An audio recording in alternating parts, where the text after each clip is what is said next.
Capítulo 10. Frankfurt.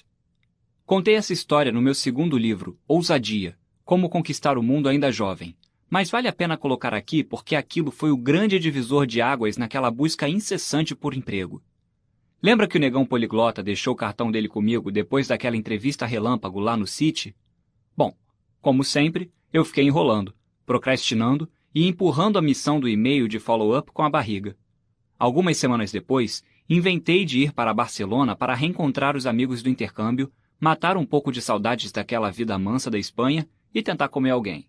A verdade é que, em meio a tanta preocupação sobre meu futuro, não conseguia viver meu presente. Toda vez que eu tentava chegar numa mina lá em Filadélfia, parecia que estava escrito na minha testa: sou um loser, minha autoestima está baixa, estou perdido na vida e você não deveria me pegar. Tinha quase 2 semanas livres entre o fim do semestre letivo e o início da temporada de provas.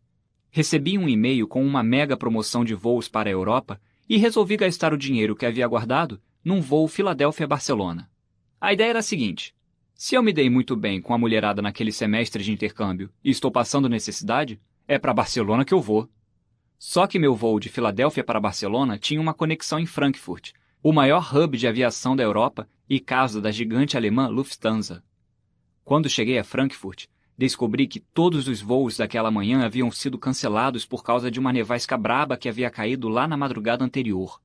Já que o próximo avião para Barcelona sairia só no fim da tarde, resolvi pegar o trem do aeroporto e dar um rolé pelo centro da cidade. Queria muito visitar a sede do Banco Central Europeu e tirar uma foto perto daquele monumento enorme com o E de euro na principal praça da cidade, a Willy Brandt-Platz.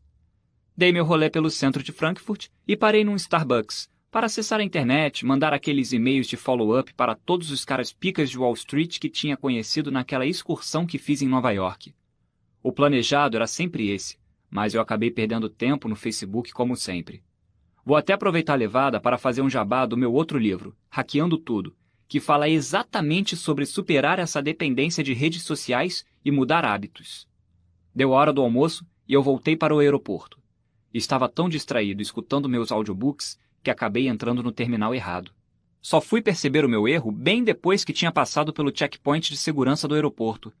No caminho de volta para o outro terminal, quem eu encontro? O diretor negão do Citigroup de Nova York. Ele mesmo, Bradley Johnson, em pessoa. Caralho, qual é a chance de encontrar o cara que me entrevistou em Nova York, no aeroporto de Frankfurt do outro lado do mundo? E o pior é que eu tinha sentado no Starbucks naquela manhã para enviar um e-mail para ele e tentar cavar uma vaguinha no City. Ele estava visitando clientes na Europa, tinha algumas reuniões em Londres, mas também tinha ficado preso naquele aeroporto ali por causa da neve. Trocamos ideia por quase 1 hora. Falamos sobre investimentos, carreiras, preconceito, vida universitária e companhias aéreas. Aproveitei para puxar o saco dele um pouquinho e perguntar sobre um possível emprego no futuro. A nevasca passou e o aeroporto reabriu. Ele conseguiu embarcar para Londres e eu peguei meu voo para Barcelona um pouco depois. Sabe aquela parada de estar no lugar certo e na hora certa? Capítulo 11. New York City. Acabou que me chamaram para fazer entrevista lá no Research do Citigroup. Acho que meu valor de mercado subiu depois daquele encontro com Bradley Johnson no aeroporto de Frankfurt. De acordo com o Jim Campanaro, o Research seria a melhor porta de entrada para eu me dar bem no mercado financeiro. Numa sexta-feira de fevereiro, subi para Nova York para sentar frente a frente com o chefe do Bradley no Departamento de América Latina do Citigroup, um britânico loiro chamado Michael Pittman. Quando você entra por baixo, você entrevista com o pessoal de recursos humanos. Depois senta com os analistas júnior, depois com os analistas sênior e só fala com os chefões se tiver sucesso em todas as etapas. Os caras do topo da pirâmide, conhecidos como Managing Directors, nem perdem tempo entrevistando analista júnior de 21 anos. Eles têm muito mais o que fazer. Mano, chegou a minha chance. Comecei bem, como sempre. As pessoas adoram ouvir minha história de vida. Havia contado aquela mesma história tantas vezes que consegui dominar o delivery e comprimir tudo em um pitch de 2 minutos sem tirar aquelas pitadas de energia, emoção e resiliência. Até aí, tudo bem. No momento que ele pegou meu currículo para ler, parece que uma nuvem negra e carregada estacionou bem em cima de mim, como se fosse aqueles desenhos antigos do Pica-Pau. A verdade é que ele acabou comigo na entrevista. Falou que meu CV estava extremamente florido para quem não tinha feito porra nenhuma na vida. Ele tinha razão. Reconheço que cometi um vacilo brabo por ter colocado TV Star na parte de atividades extracurriculares. Na época, fazia participações em programas esportivos no Band Esportes, toda vez que visitava o Brasil. Era eu meio que preparando o terreno para voltar ao Brasil e ser comentarista de TV, como eu havia planejado durante toda a minha carreira universitária. Já que eu nunca tinha trabalhado de verdade e era um cara inseguro pra cacete, resolvi colocar essa porra que eu era estrela de TV no currículo. Pra quê? Depois ele me pediu um exemplo de algum momento da minha vida que eu trabalhei minuciosamente para desfazer um nó quase impossível de desatar. Eu havia lido vários manuais de preparação para entrevistas de investment banking e decorado várias fórmulas de fluxo de caixa e de contabilidade. Não estava preparado para perguntas subjetivas como aquela. Travei e inventei uma história de que montei uma planilha inteira no Excel, escrevi uma vírgula errada e acabou dando bug no negócio inteiro. Ele não deu muita bola e começou a movimentar a cabeça de um lado para o outro como quem se perguntava: o que esse Zé Ruela sem noção veio fazer aqui? Só que ele resolveu me dar uma chance e pegar mais um tópico do currículo para que eu pudesse explorar mais a fundo. O cara bateu o olho na parte que dizia CFA Level 1 Candidate, June 2011.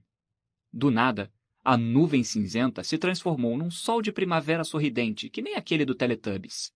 CFA é a sigla de Chartered Financial Analyst, uma certificação muito respeitada dentro do mercado financeiro.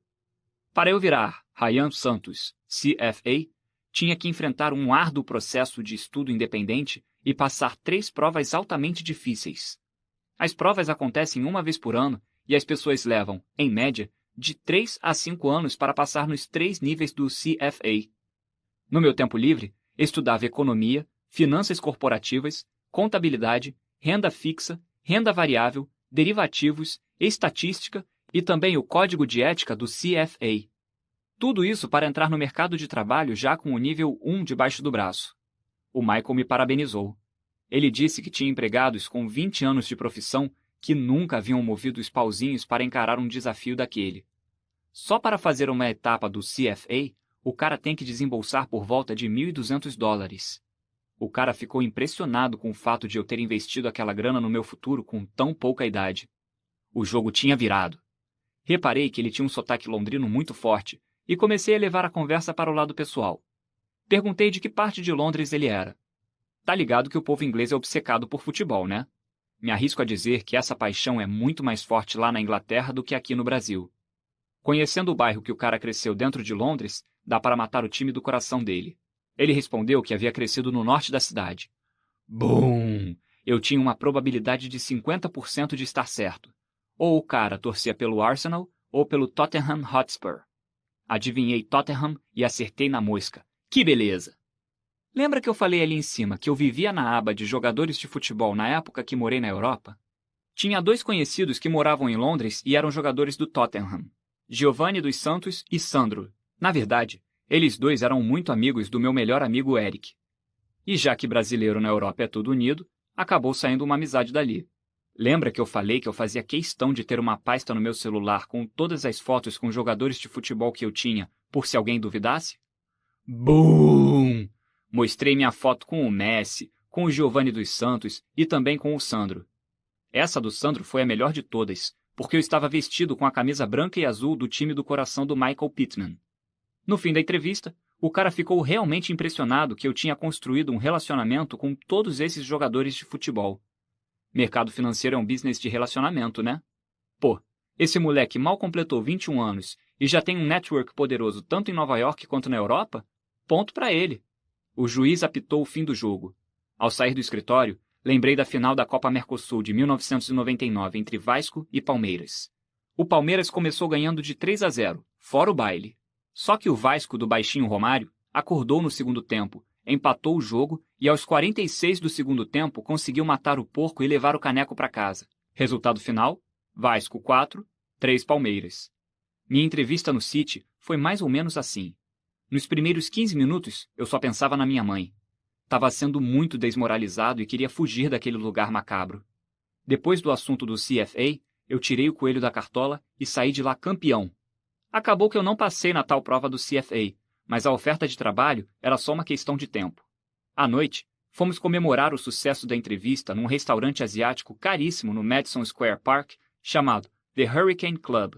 Além de seu trabalho como tubarão das finanças no fundo do George Weiss, o Jim Campanaro também era investidor minoritário em alguns dos restaurantes mais descolados de Manhattan. Jim aproveitou para marcar com João Saad, um amigo de longa data do Jim que estava visitando Nova York a negócios. João morava em São Paulo e havia construído uma carreira muito bem-sucedida no mercado financeiro brasileiro ao longo dos anos 1990. Papo vai, papo vem, acabou que minha história de vida era muito parecida com a do João. Além de ter uma péssima relação com seus pais, João também foi tentar a vida numa universidade americana, também foi atleta de alto nível na juventude e também passou por aquele dilema de incerteza e desemprego na época da formatura dele. Acabou que ele se amarrou na minha e me chamou para ser o wingman dele na Night de Nova York. Hora de testar minha sorte com as mulheres de Manhattan.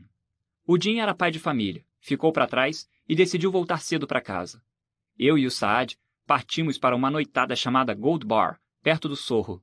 Não tinha idade para entrar nas baladas, mas tinha dado sorte de estar carregando minha carteirinha fake que dizia que eu havia nascido em 1985.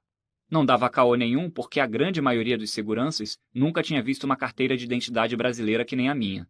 Acabei conseguindo trocar ideia com uma cougar bem mais velha que eu, mas dei mole aos 48 do segundo tempo quando revelei minha verdadeira idade para ela.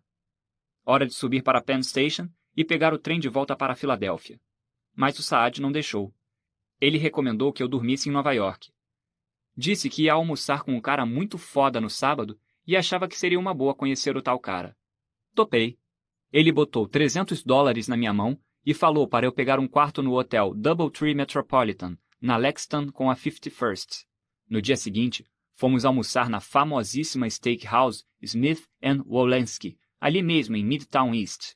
Enquanto esperávamos seu misterioso amigo, contei para ele que havia tido muito sucesso investindo em ações quando estava na faculdade. Quando tinha 18 anos, meu pai havia me presenteado com $1.000 e disse que aquele seria o último presente de Natal ou aniversário que eu receberia dele na vida. Estávamos bem no meio da crise de 2008 e as ações estavam extremamente baratas. Um professor português de finanças lá de Wharton, chamado João Gomes, recomendou a toda a molecada que abrisse conta numa corretora e começasse a comprar ações na bolsa. Eu segui o conselho dele, peguei aqueles $1.000 e comprei ações de bancos americanos e de algumas empresas brasileiras listadas na Bolsa de Nova York. O mercado só subiu depois daquilo e minha graninha foi crescendo e crescendo. Saad não acreditou que eu tinha multiplicado meu investimento inicial por 10 vezes em menos de 2 anos e pediu para olhar os registros. Peguei o iPhone, loguei na minha conta e basicamente esfreguei os números na cara dele. Ele realmente ficou impressionado com a performance dos meus investimentos e resolveu me desafiar. Abriu a carteira e começou a contar notas de 100. Daí, ele pegou aquele bolinho, deu na minha mão e falou: "Toma isso, você vai ter que se acostumar a receber grana dos outros. Vamos ver se tu é bom mesmo ou se você só surfou um mercado fácil." É claro que aceitei a grana. Ele pediu relatórios mensais mostrando em que ações eu tinha colocado a grana dele e por quê. Caramba! Nunca tinha pego em tanto dinheiro assim na mão. Vendido! Quero mudar para Nova York e trabalhar no mercado financeiro. Qualquer dúvida e insegurança que eu tinha sobre vender minha alma para o mercado financeiro foi por água abaixo ali naquele momento. Eu queria só dinheiro. Muito dinheiro.